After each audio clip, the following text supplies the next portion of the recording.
జై గురుదేవ్. ఓం శ్రీ సాయిరామ్. దివ్య ప్రేమ స్వరూపులారా, నిన్న మీరు గురు సందేశంలో ధర్మ సంస్థాపన గురించి తెలుసుకున్నారు. ఈరోజు ధర్మమే ధనం లేక ధర్మం ధనం అనేటటువంటి అంశాన్ని గురించి తెలుసుకోబోతున్నారు. ధర్మ సంస్థాపనకు ప్రధానమైనటువంటి అవరోధం ధనమే. ప్రస్తుతం ప్రపంచం అంతా కూడా ఆర్థిక వనరుల మీదనే నడుస్తుంది. యాంత్రిక స్పీడ్ యుగంలో డబ్బులు లేకుండా ఒక అడుగు కూడా ముందుకు పడే అవకాశమే లేదు. మరొక మాటలో చెప్పాలంటే పచ్చనోటే ప్రపంచాన్ని నడిపిస్తుంది. ప్రతి మనిషిని ఆర్థిక భయం వెంటాడుతూ ఉంది. ఫైనాన్షియల్ ఫోబియా అంటారు. ఎవరికైతే ఆర్థిక భయం ఉంటుందో వాళ్ళకి శక్తి విపరీతంగా హరించుకుపోతుంది. అన్ని రంగాలు కూడా ఆర్థిక వనరుల మీదనే కొనసాగుతున్నాయి. అది ఆధ్యాత్మిక రంగం కావచ్చు, పారిశ్రామిక రంగం కావచ్చు, సినీ రంగం కావచ్చు, వ్యాపార రంగం కావచ్చు. ఏ రంగాన్ని తీసుకున్నా డబ్బులతోటే ముడిపడింది. పుష్కలంగా డబ్బులున్నటువంటి వ్యక్తి యొక్క అంతరంగాన్ని పరిశీలించండి, నిండు కుండలాగుంటుంది. ఆర్థిక కొరత ఉన్నటువంటి వ్యక్తి యొక్క అంతరంగాన్ని పరిశీలించండి, చాలా బలహీనంగా ఉంటుంది. తనను తాను కించపరుచుకుంటూ ఉంటాడు. ఆత్మన్యూనతా భావం ఎక్కువగా ఉంటుంది. ఇతరుల మీద ఆధారపడే తత్వం ఉంటుంది. బానిస భావం ఎక్కువగా ఉంటుంది.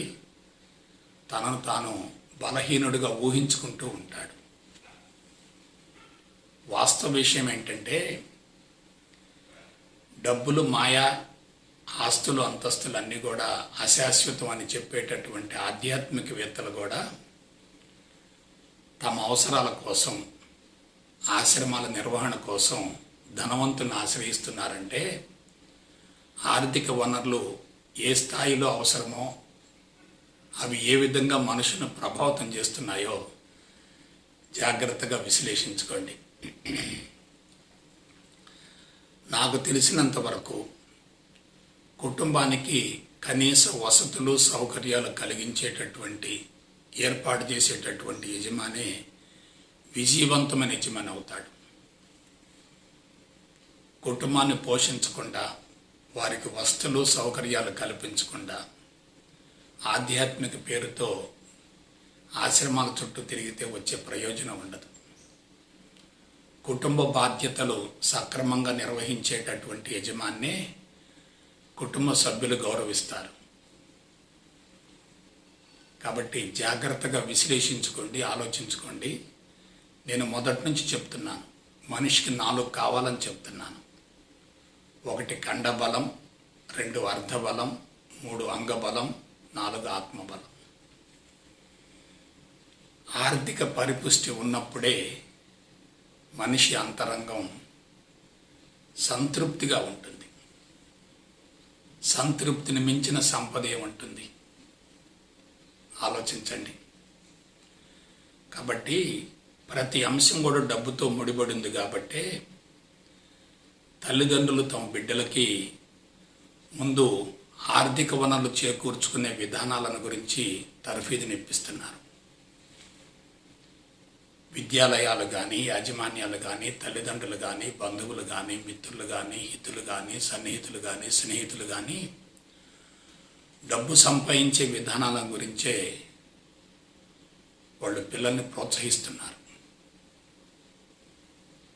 ఎవరైనా డబ్బు సంపాదించే విధానాలను గురించి పట్టించుకోకుండా ఉంటే అతను చెడిపోతాడేమో, భవిష్యత్తులో సమస్యలు ఎదుర్కొంటాడేమో అనేటటువంటి భయంతో వాళ్ళని హెచ్చరిస్తూ ఉంటారు. కాబట్టి జాగ్రత్తగా ఆలోచించండి. ధనం చాలా అవసరం. అయితే ఒక్క విషయం చెప్తున్నాను, ధనం ఎంతవరకు అవసరం? మన కాళ్ళకు చెప్పులు ఏ విధంగా ఉండాలో మన కుటుంబానికి, జీవితానికి ధనం ఆ విధంగా ఉండాలి. కాళ్ళు చెప్పులు పెద్దవైనా అసౌకర్యమే, పొట్టిగా ఉన్నా అసౌకర్యమే. ఎంత అవసరమో అంత సమకూర్చుకోవాలి. అవసరానికి మించి ధనం చేకూర్చుకొని భోగాలు అనుభవించాలని భావించేటటువంటి వ్యక్తులు తర్వాత తప్పనిసరిగా రోగులవుతారు. ఎందుకంటే మనం సమకూర్చుకునే ధనంలో అపారమైనటువంటి శ్రమశక్తి దాగి ఉంటుంది, చెడు కర్మఫలం ఉంటుంది. ఎప్పుడైతే చెడు కర్మఫలం పెరుగుతూ ఉంటుందో అది మన సూక్ష్మ శరీరాన్ని బలహీనం చేస్తూ ఉంటుంది.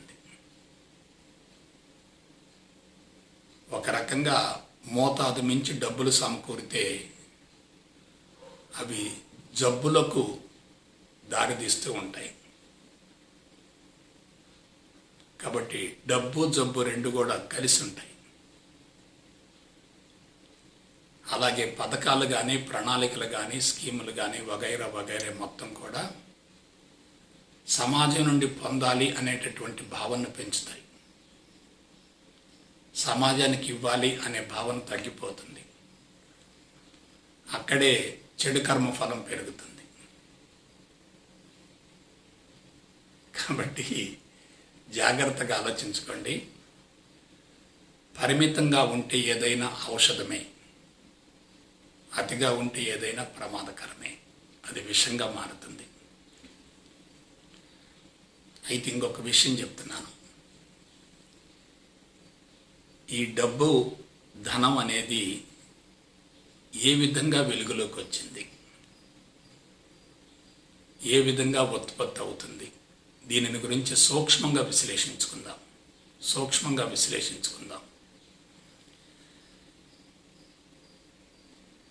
వస్తువు ఉత్పత్తి జరిగితేనే కరెన్సీ ఉత్పత్తి జరుగుతుంది. వస్తువు ఉత్పత్తి జరిగితేనే కరెన్సీ ఉత్పత్తి జరుగుతుంది. ఆ వస్తువు ఉత్పత్తి ఎలా జరుగుతుంది? ప్రకృతి వనరులు పతనం కావటం ద్వారా వస్తువు ఉత్పత్తి జరుగుతుంది. ప్రకృతి వనరులను వాడకుండా మన వస్తువు ఉత్పత్తిని పెంచే అవకాశం లేదు. వస్తువు ఉత్పత్తిని బట్టే కరెన్సీ ముద్రించబడుతుంది. వస్తువు ఉత్పత్తిని బట్టే కరెన్సీ ముద్రించబడుతుంది. ఉత్పత్తి పెరుగుతూ ఉందనుకోండి, కరెన్సీ కూడా పెరుగుతూ ఉంటుంది. దాన్నే జాతీయ వృద్ధి రేటు అంటారు. ఇక్కడ విషయం ఏంటంటే క్రీస్తుకు పూర్వం నుండి మానవుడు కుటుంబాలకు అవసరమైనటువంటి వనరులు చేకూర్చుకోవటంలో ప్రత్యక్షంగా ప్రకృతిని ఉపయోగించుకుంటున్నాడు. ప్రకృతి వనరులు వాడుకుంటూ ఉన్నాడు. మరొక మాటలో చెప్పాలంటే అవసరానికి మించి సమకూర్చుకుంటూ ఉన్నాడు. యాజమాన్య తత్వాన్ని సృష్టించుకున్నాడు. ఓనర్షిప్ను సృష్టించుకున్నాడు. Ownership is worried responsibility. It is the root cause of entire misery. నాది అనేది ఉందంటే దానితో నీకు బంధం ఏర్పడుతుంది. దానిని కాపాడుకోవలసినటువంటి అవసరం ఉంది. దానికి ఏమవుతుందో అనేటటువంటి భయం ఉంటుంది. కాబట్టి భౌతికవాదం పెరుగుతూ ఉంది. వస్తువుల యొక్క అవసరం పెరుగుతూ ఉంది. ప్రకృతి వనరులు పతనం అవుతూ ఉన్నాయి. ప్రకృతి వనరులు పతనమయ్యే కొలది పోటీతత్వం పెరుగుతూ ఉంటుంది, ఆరాటం పెరుగుతూ ఉంటుంది, తపన పెరుగుతూ ఉంటుంది, ఇంకా కావాలి అనేటటువంటి భావన పెరుగుతూ ఉంటుంది. ఎంతొచ్చినా సరిపోదు అనే భావన బలీయంగా ఉంటుంది. నాకే కాదు, నా భావితరాలకు కూడా సంపదను సమకూర్చి భద్రత కల్పించాలనే భావంతో మనుషులు విపరీతంగా శ్రమిస్తున్నారు. ఎలా ఉంటుందంటే మనిషి యొక్క మనస్సంతా కూడా అడుగడుగున ఆర్థిక గణాంకాలతో నింపబడి ఉంటుంది. వ్యక్తికి బడ్జెట్ ఉంటుంది, కుటుంబానికి బడ్జెట్ ఉంటుంది, ప్రభుత్వాలకు కూడా బడ్జెట్ ఉంటుంది. రాబడిని పెంచుకోవాలి, ఖర్చులు తగ్గించుకోవాలి, రాబడి ఖర్చుల మధ్య సమన్వయం ఉండాలనేటటువంటి విధానమే బడ్జెట్ అవుతుంది. ఇంకొంచెం సూక్ష్మంగా విశ్లేషించుకుంటే నాగరికత పెరుగుతూ వచ్చింది, డబ్బు యొక్క అవసరం కూడా పెరుగుతూ వచ్చింది. నాగరికత పరిణామంలో 3 విప్లవాలు వచ్చాయి. ఒకటి వ్యవసాయ విప్లవం, ఇది 6000 సంవత్సరాల నుండి ఇది కొనసాగుతుంది.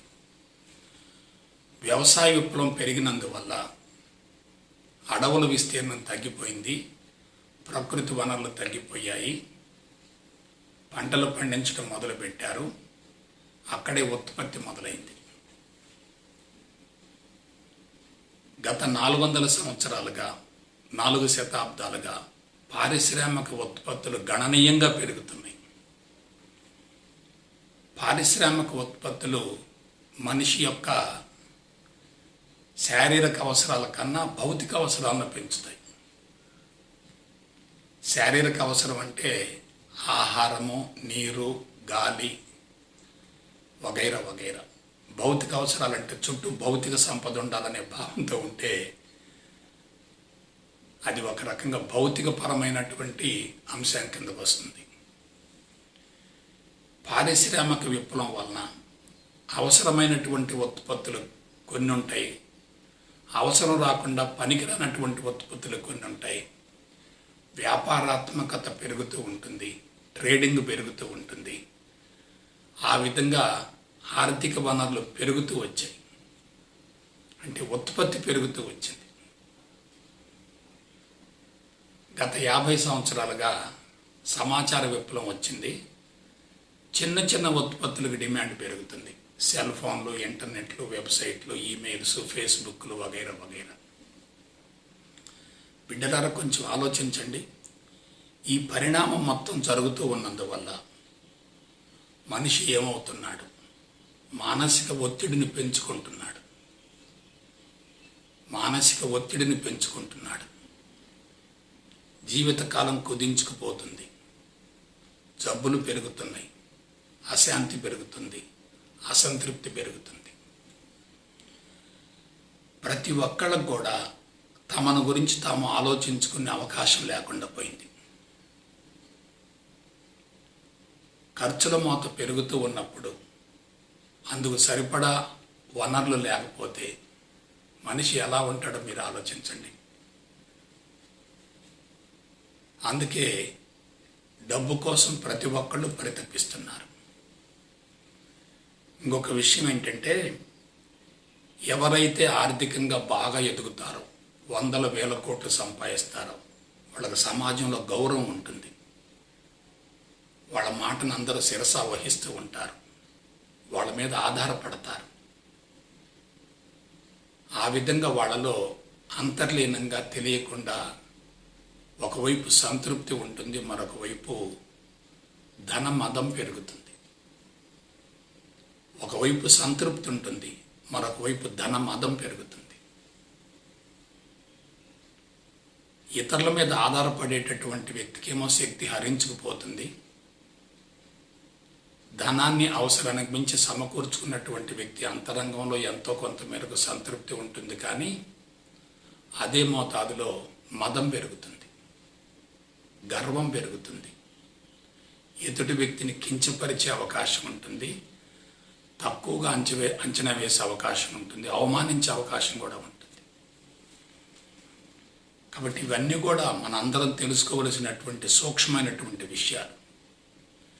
జీవితానికి ఏది అవసరమో, ఎంత అవసరమో తెలుసుకోవాలి, అంత సమకూర్చుకోవాలి తప్ప అవసరానికి మించి సమకూర్చుకుంటే అదే ప్రమాదకరంగా మారుతుంది. ఎందుకంటే మనం సమకూర్చుకునే ధనంలో అపారమైన శ్రమశక్తి ఉంటుంది. ఎంతోమంది యొక్క కర్మఫలం ఉంటుంది, అందులో రక్తం చెమట ఉంటుంది. కాబట్టి ఎప్పుడైతే మన మనస్సంతా ఆర్థిక వనరుల మీద కేంద్రీకరించబడుతుందో ఆర్థిక వనరులే ముఖ్యం అనుకుని జీవితాన్ని కొనసాగిస్తూ ఉంటాము, అక్కడ ధర్మం ఉండదు ఇంకా. కాబట్టి వాళ్ళ సిద్ధాంతాలు మొత్తం కరిగిపోతున్నాయి, నైతిక విలువలు దిగజారిపోతున్నాయి. నిజాయితీ గురించి ఇక చెప్పనవసరం లేదు. ధర్మబద్ధంగా జీవించేటటువంటి వ్యక్తి సమాజంలో వెలివేయబడుతున్నాడు. అధర్మంగా జీవించి అక్రమార్జనకు అలవాటు పడ్డటువంటి వ్యక్తులు ప్రత్యక్షంగా గౌరవించబడుతున్నారు. అంటే మనుషుల యొక్క ఆలోచన ఎలా ఉందంటే డబ్బు సంపాదించడమే ముఖ్యం తప్ప ధర్మం కానీ నైతిక విలువలు కానీ అవసరం లేదనే భావన బలీయమైపోయింది, కామన్ అయిపోయింది. కరెన్సీ ముఖ్యం కాదు, క్యారెక్టర్ ముఖ్యం. ప్రాపర్టీ ముఖ్యం కాదు, ప్యూరిటీ ముఖ్యం. మనీ ముఖ్యం కాదు, మొరాలిటీ ముఖ్యం. వెల్త్ ముఖ్యం కాదు, హెల్త్ ముఖ్యం. ఆ మొరాలిటీ, క్యారెక్టర్, ప్యూరిటీ లేనప్పుడు జీవితం ఏముంది? నేను ఒక చిన్న ఎగ్జాంపుల్ చెప్తున్నాను. ఇవాళ ప్రతి రంగం కూడా డబ్బులతో ముడిపడింది కదా. ఒక చిన్న ఎగ్జాంపుల్ చెప్తాను. ఇవాళ సినీ రంగాన్ని తీసుకోండి, టీవీలను తీసుకోండి, ఇంటర్నెట్లు, ఫేస్బుక్లు, వాట్సాప్లు మొత్తాన్ని తీసుకోండి, యూట్యూబ్లు తీసుకోండి. స్త్రీలు అర్ధనగ్నంగా పరిమితమైన దుస్తులతోటి, అవసరమైతే దుస్తులు మొత్తం తీసేసి నటించడానికి, ఎక్స్పోజ్ కావటానికి సిద్ధమయ్యారు. దేనికోసం? కేవలం డబ్బు కోసమేగా.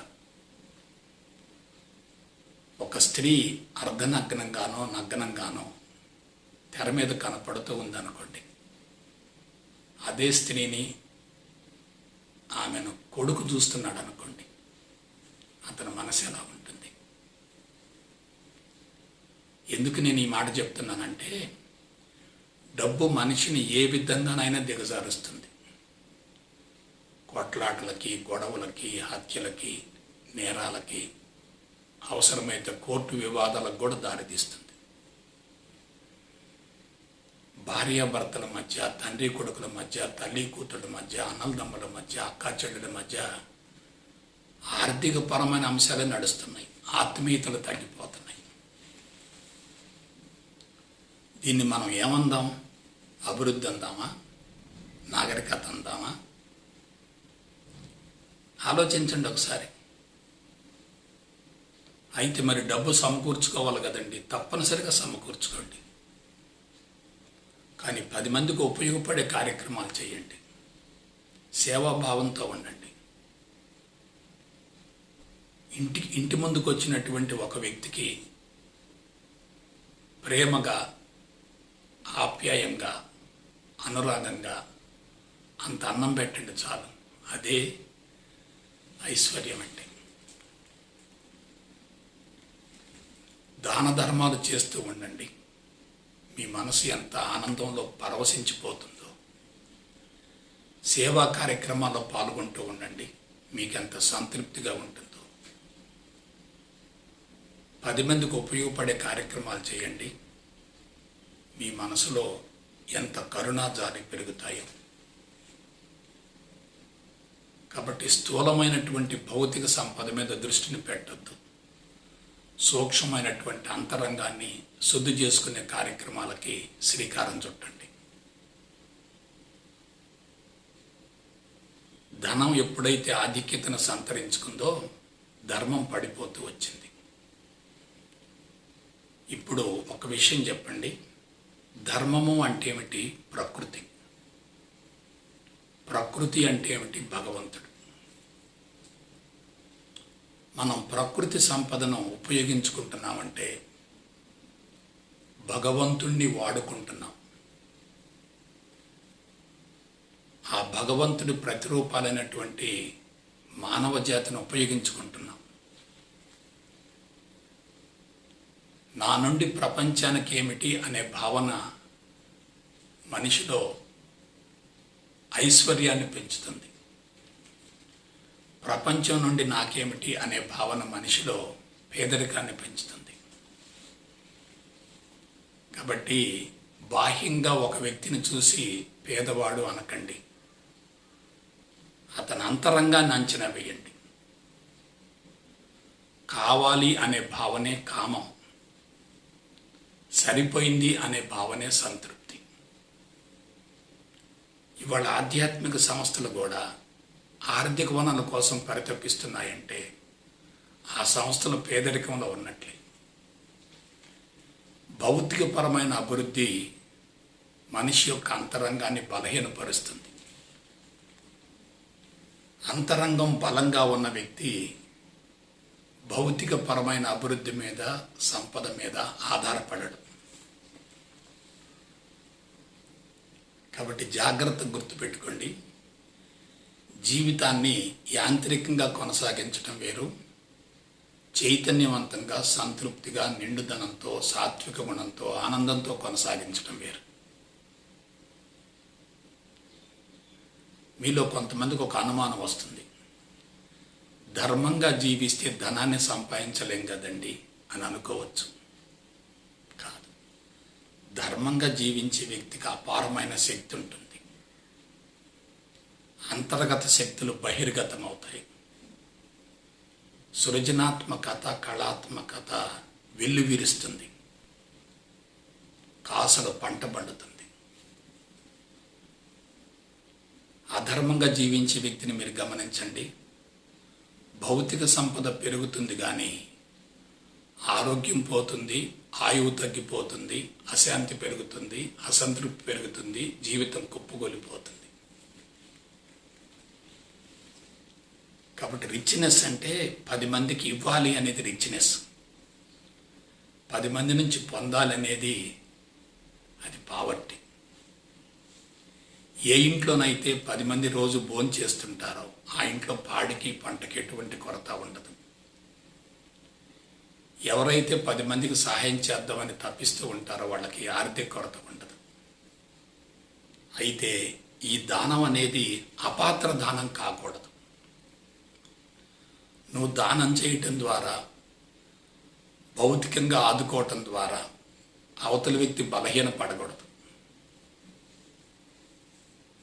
అందుకే మీకు ఒక విషయం చెప్తున్నాను, సమాజాన్ని బలోపేతం చేసే కార్యక్రమాలు చేపట్టే వ్యక్తి సమాజానికి శాశ్వత పరిష్కారాన్ని చూపించగలుగుతాడు.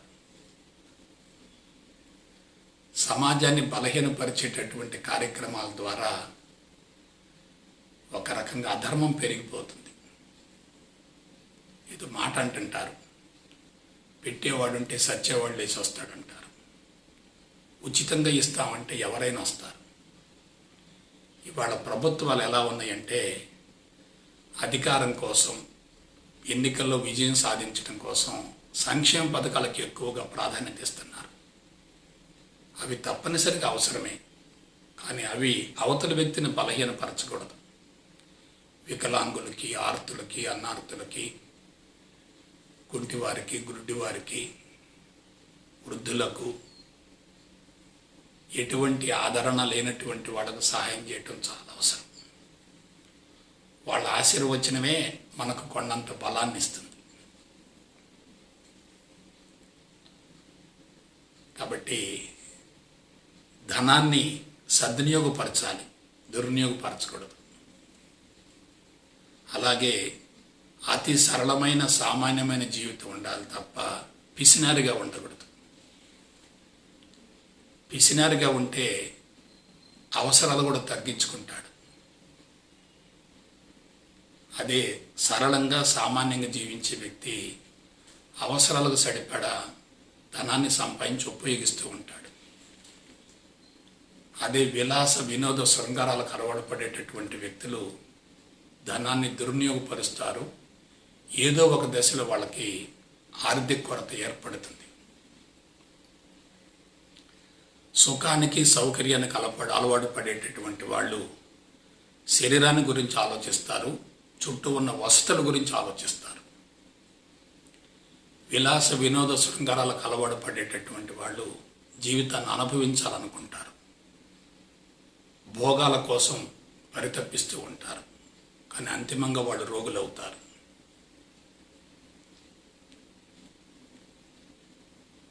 ధర్మంగా జీవించేటటువంటి వ్యక్తికి జీవితంలో ఎటువంటి కొరత ఎందుకు ఉండదంటే అతను సమాజాన్ని గురించి ఆలోచిస్తాడు.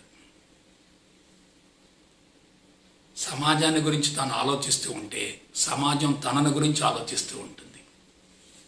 ఇది very very very important point. ఇంకొక విషయం చెప్తున్నాను. ఆధ్యాత్మికంగా పరిణతి చెందినటువంటి వ్యక్తికి ఆర్థిక కొరత ఉండదు. ఆర్థిక కొరత ఉందంటే ఆధ్యాత్మికంగా పరిణతి చెందలేదని గుర్తుపెట్టుకోండి. ఎవరు రావాలో వాళ్ళు వస్తారు, ఏమి ఇవ్వాలో అది ఇస్తారు, ఎంత ఇవ్వాలో అంత ఇస్తారు. అవసరాలు మాత్రం ఆగవు, అదనంగా మాత్రం ఉండవు. ఇందువల్ల ఆధ్యాత్మిక జీవితాన్ని కొనసాగించే వ్యక్తికి బలమైన దృక్పథం ఉంటుంది. బలమైన దృక్పథం ఉంటుంది. నా శరీరంలో ప్రతి కణం, నా జీవితంలో ప్రతి క్షణం ఈ సమాజానికి అంకితం కావాలి అనే భావంతో తనను తాను సమూలంగా సమాజానికి సమర్పించుకుంటాడు. If you think about the society will think about you. If you serve the society will definitely serve you. నువ్వు సమాజాన్ని గురించి ఆలోచించడం మొదలుపెట్టావా, నీ అంతరంగం విపరీతమైన బలంగా ఉంటుంది. ధైర్యం ఉంటుంది, విశ్వాసం ఉంటుంది, సమర్థత ఉంటుంది, మనోబలం ఉంటుంది. వాటితో ముందుకెళ్తున్నప్పుడు వందల వేల లక్షల మంది ప్రభావితం అవుతారు. వాళ్ళు చూసేటటువంటి చూపు వల్లనే మనకు శక్తి పెరుగుతుంది. కాబట్టి బిడ్డలారా, మనీ ప్రాపర్టీ ముఖ్యం కాదు, మెంటల్ ప్రాపర్టీ ముఖ్యం. కొన్ని వందల వేల లక్షల మంది యొక్క మనసును దోచుకున్నావు అనుకో, నీకు భౌతిక మరణం ఉంటుంది తప్ప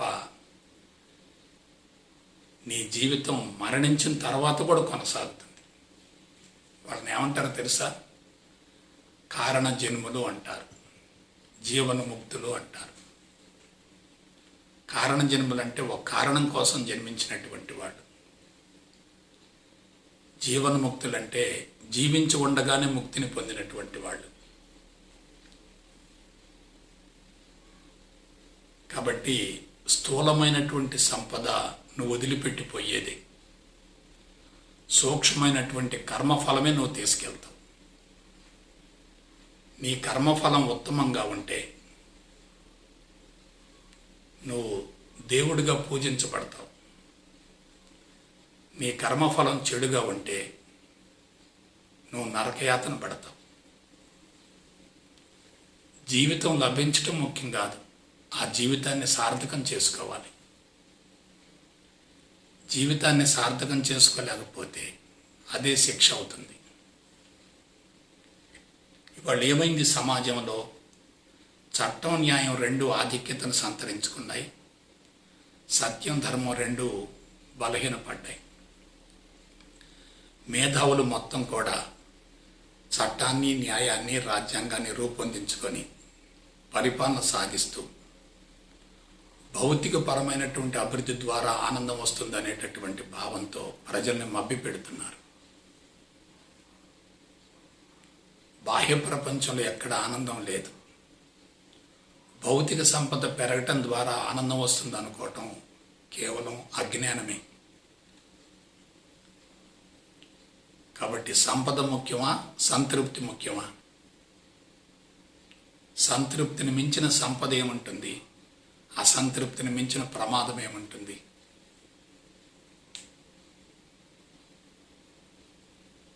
ఇంకొక విషయం చెప్తున్నాను.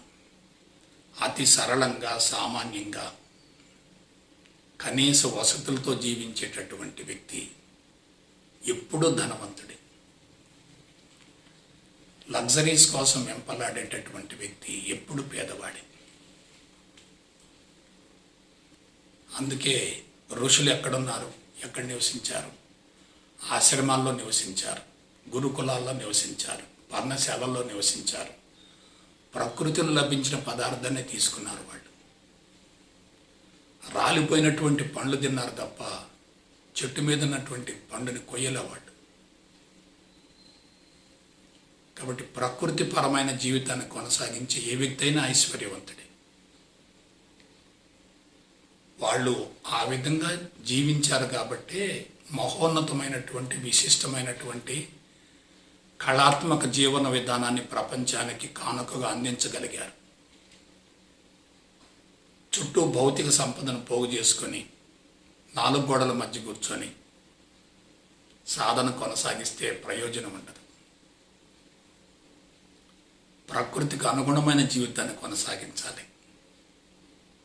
ప్రకృతిలో మమేకం కావాలి. ప్రకృతిని కాపాడుతూ ఉండాలి. ప్రకృతిని పూజిస్తూ ఉండాలి. ప్రకృతిని ఆరాధిస్తూ ఉండాలి. ప్రకృతిని కన్న తల్లిగా భావిస్తూ ఉండాలి. జాగ్రత్తగా ఆలోచించుకోండి. చిన్నప్పటి నుండి కూడా మనుషులంతా కూడా ఆర్థికపరమైన అంశాల్లో తర్ఫీదును పొంది ప్రణాళికలతోటి, పథకాలతోటి, స్కీములతోటి జీవితాన్ని కొనసాగిస్తున్నారు. కాబట్టి ఈ మార్గం కొంత అసౌకర్యంగా అనిపించవచ్చు. కానీ నేనేమంటున్నాను, సంపాదన పెంచుకోండి, కానీ సరళమైన సామాన్యమైన జీవితాన్ని కొనసాగించండి. మీ శారీరక అవసరాలను తీర్చుకోండి, కానీ ఖరీదైన జీవితానికి అలవాటు పడబాకండి.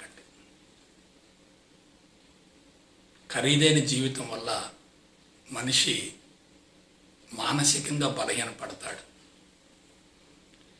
ఇవాళ ఉన్నటువంటి కాలమాన పరిస్థితులలో ఒకప్పుడు లగ్జరీ అనుకున్నవి ఇవాళ కామన్ అయిపోయినాయి. మనం ఎంత వద్దనుకున్నా వాటి నుంచి బయటపడే అవకాశం లేదు. కబుర్లు చెప్పడం చాలా సులభం, ప్రాక్టికల్గా ఆచరించడం చాలా కష్టం. ఒక విషయాన్ని బోధించడం చాలా సులభం, దాన్ని అనుభవంలోకి పొందటం చాలా కష్టం.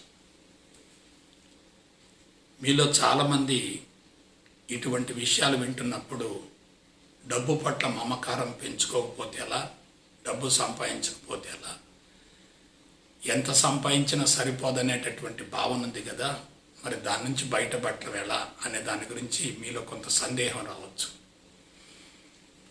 దానికి నేను చివరిగా సొల్యూషన్ చెప్తాను. నేను ఏమీ కాను అనే జీరో స్టేట్లో ఉండండి. నేను ఫలానా అనేటటువంటి పరిమిత స్థితి నుండి నేను ఏమీ కాను అనబడే జీరో స్టేట్కి రండి. ఆ జీరో స్టేట్ నుంచి జీవితాన్ని కొనసాగించండి. 100,000 కోట్లు వచ్చినా సరే వాటి పట్ల మనకు బంధం ఏర్పడదు. ఏమీ లేకపోయినా, తినటానికి తిండి లేకపోయినా సరే నీ అంతరంగంలో అసంతృప్తి ఉండదు. కాబట్టి ఇప్పుడు నాకు చెప్పండి, ఐశ్వర్యం అంటే ఏమిటి? What is richness? Richness is a state of mind. It is no way connected with what you are possessing. Solution ఇచ్చాను ఇక నేను.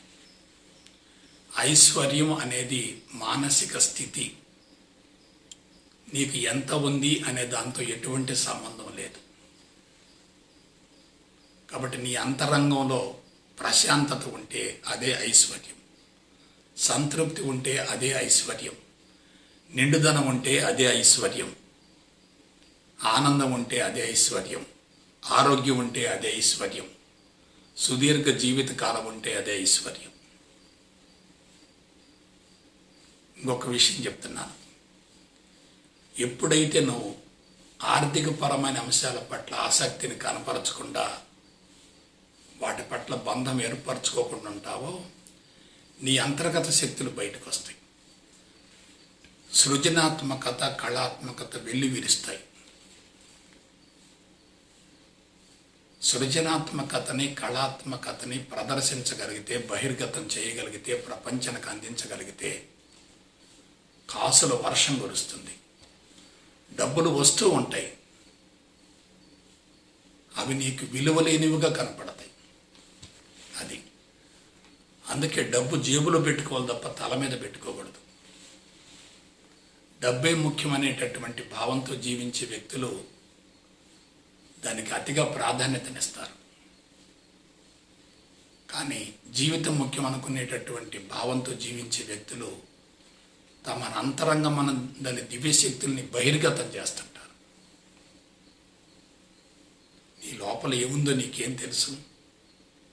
కళాత్మకత ఉంది, సృజనాత్మకత ఉంది. కవి ఉన్నాడు, గాయకుడున్నాడు, సంగీత విద్వాంసుడున్నాడు, క్రీడాకారుడున్నాడు, కళాకారుడున్నాడు, నటుడున్నాడు, ఆధ్యాత్మికవేత్త ఉన్నాడు. నీ లోపల దివ్యశక్తులు అపారంగా ఉన్నాయి.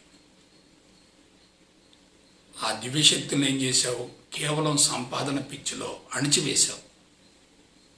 అదే నేరం.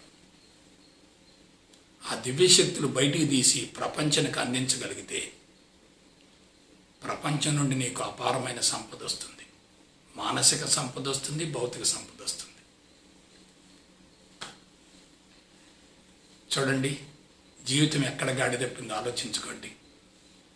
మనం బిడ్డలకు కూడా ఇటువంటి జీవన విధానమే నేర్పాలి. చిన్నప్పటి నుంచే వాళ్ళు ఇండిపెండెంట్గా జీవించే స్థాయికి వాళ్ళని మనం తయారు చేసామనుకోండి, వాళ్ళని గురించి మనం ఆలోచించవలసిన అవసరం ఏముంది? డబ్బు సంపాదించే మార్గాల గురించి మనం ఒత్తిడి చేస్తూ ఉన్నాం అనుకోండి, ఒక దశకు పోయిన తర్వాత డబ్బు వస్తుంది, దాంతోపాటుగా నైతిక విలువలు దిగజారి అవి మనకే ప్రమాదకరంగా మారుతాయి. బిడ్డలు తల్లిదండ్రులను వృద్ధాశ్రమాలకు పంపిస్తున్నారంటే దానికి మూల కారణం తల్లిదండ్రులు బిడ్డలను పెంచే విధానంలో ఎక్కడో లోపం ఉంది. నైతిక విలువలతోటి, ఉత్తమ సంస్కారాలతోటి బిడ్డలను పెంచడం వేరు. కేవలం డబ్బే ముఖ్యమని సంపాదన కోసం వాళ్ళని తీవ్రంగా ఒత్తిడి చేయటం వేరు. తల్లిదండ్రులు సంపాదించేది బిడ్డలు చూస్తున్నారు. ఆ సంపాదన సక్రమో అక్రమో వాళ్ళు ఆలోచిస్తూనే ఉన్నారు, గమనిస్తూనే ఉన్నారు. తల్లిదండ్రుల నైతిక విలువలు ఉన్నాయనుకోండి, బిడ్డలకి మనం ఆస్తి అదే ఇస్తాం, వేరే ప్రాపర్టీ ఎందుకు? ఆలోచించండి. బిడ్డలకు మనం నైతిక విలువలు ఇచ్చి, ఉత్తమ సంస్కారాలు ఇచ్చి, గొప్ప వ్యక్తి లక్షణాలు ఇచ్చి వాళ్ళని అద్భుతంగా శిల్పంలాగా తయారు చేస్తే అంతకంటే వాళ్ళకి మనం ఇచ్చే ప్రాపర్టీ ఏముంది? అదే భౌతిక సంపదను ఇచ్చామనుకోండి, వాళ్ళ మధ్య వాళ్ళు కీచులు ఆడుకుంటూ ఉంటారు, గొడవలు పెట్టుకుంటూ ఉంటారు. కాబట్టి సంపాదన ముఖ్యం కాదు, సంస్కారం ముఖ్యం. సంస్కారం లేకుండా సంపాదన వచ్చిందనుకోండి, ఏమవుతుంది? ఆలోచించండి. అందుకే చెప్తుంటారు, ముందు సరస్వతి రావాలి, తర్వాత లక్ష్మి వస్తుంది, ఆ తర్వాత పార్వతి వస్తుంది. జ్ఞానం లేకుండా సంపాదన వస్తే ఏమవుతుంది?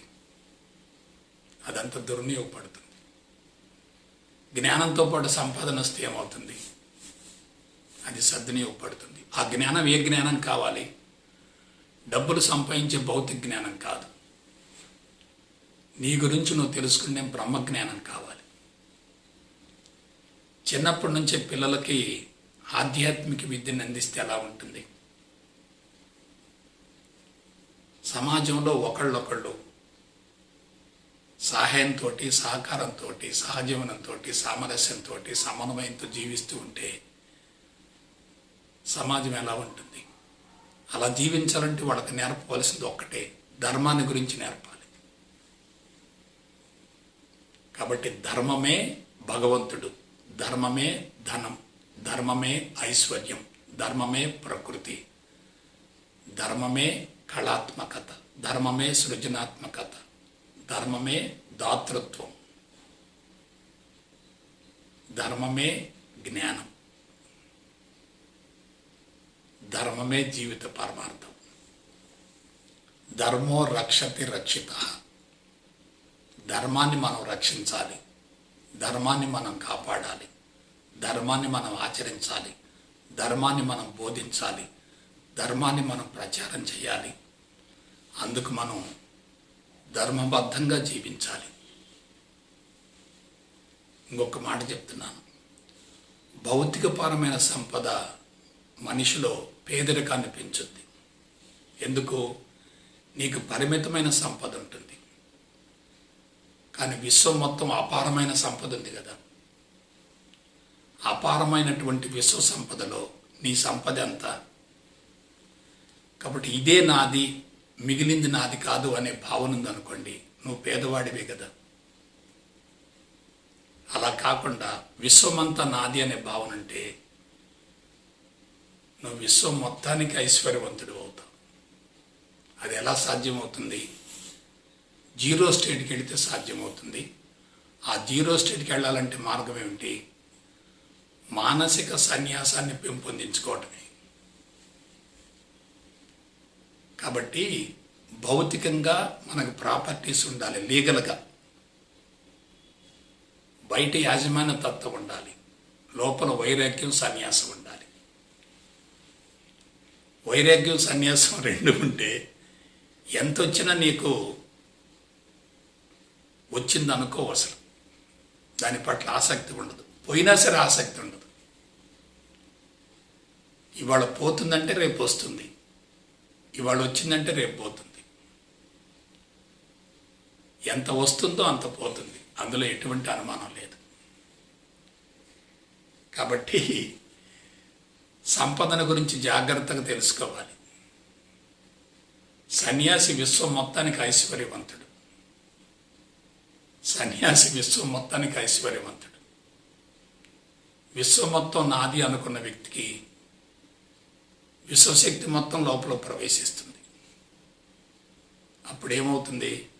మనసులో సంకల్పించింది సునాయాసంగా నెరవేరుతుంది. విశ్వశక్తితో జీవించే వ్యక్తిని కోట్లాది మంది ఆరాధిస్తూ ఉంటారు. ఇతను చేపట్టినటువంటి ఎటువంటి కార్యక్రమమైన సునాయాసంగా నెరవేరుతుంది. మనసులో సంకల్పించింది సమాజం కోసం కాబట్టి సమాజమే ఆ కార్యక్రమాన్ని నెరవేరుస్తుంది. కొంతమంది సాధువులు ఉంటారు, మీరు గమనించండి. వాళ్ళ దగ్గర ఎటువంటి డబ్బులు ఉండవు, ఏక వస్త్రం ఉంటుంది, జోల్లో ప్లేటు గ్లాస్ ఉంటాయి, అంతకంటే ఏముండవు. వాళ్ళు ఏదైనా ఒక గ్రామానికి వచ్చి, ఒక పట్టణానికి వచ్చి యజ్ఞం ప్రారంభిస్తే 5-6 కోట్లు ఖర్చు అవుతాయి. 5-6 కోట్లు కూడా వచ్చేస్తాయి. ఎందుకు వచ్చేస్తాయి? యజ్ఞం ఎవరి కోసం? తన కోసం కాదు, లోక కళ్యాణం కోసం. సమాజం కోసం చేపట్టేటటువంటి కార్యక్రమాన్ని సమాజమే నెరవేరుస్తుంది. అదే నీ స్వార్థంతో కార్యక్రమాన్ని చేపడితే అది నెరవేరకపోగా సమాజం నిన్ను అసూయగా చూస్తుంది. కాబట్టి ధనవంతుడు అసూయకు గురవుతాడు. ఆధ్యాత్మికవేత్త అందరికీ ఆదర్శవంతం అవుతాడు, ఎగ్జాంపుల్ అవుతాడు. అటువంటి ఆదర్శవంతమైన జీవితాన్ని కొనసాగిస్తే ఇక ధనాన్ని గురించినటువంటి ఆలోచనలు ఉండవు. కాబట్టి బిడ్డలారా, పేదరికాన్ని వదిలేయండి, మానసిక ఐశ్వర్యంతో జీవించండి, అందుకు ధర్మబద్ధమైన జీవన విధానాన్ని అనుసరించండి, మీ జీవితాలను సార్థకం చేసుకోండి. ఇదే గురూజీ మీకు ఇచ్చే అమూల్యమైన సందేశం. ఓకే, జై గురుదేవ్.